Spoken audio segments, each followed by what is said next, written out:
மத்தேயு 14ஆம் அதிகாரம் 1-12 வரை வசனங்கள்.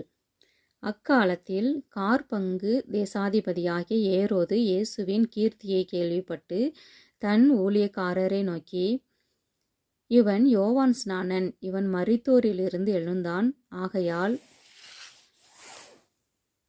இவனிடத்தில் பலத்த செய்கைகள் விளங்குகிறது என்றான். ஏரோது தன் சகோதரனாகிய பிலிப்புவின் மனைவி ஏரோதியாளின் நிமித்தம் யோவானை பிடித்து கட்டி காவலில் வைத்திருந்தான்.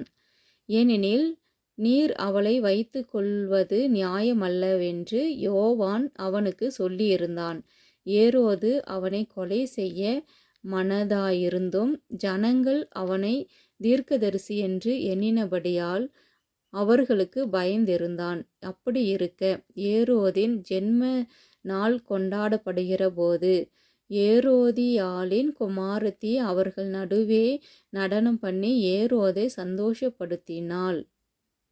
அதிநிமித்தம் அவன், நீ எதை கேட்டாலும் தருவேன் என்று அவளுக்கு ஆணையிட்டு வாக்கு கொடுத்தான்.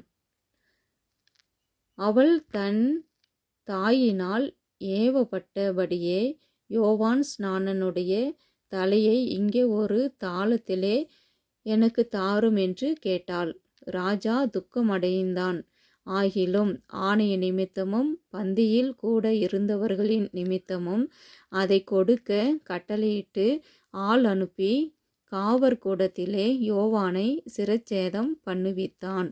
அவனுடைய சிரசை ஒரு தாளத்திலே கொண்டு வந்து சிறு பெண்ணுக்கு கொடுத்தார்கள்.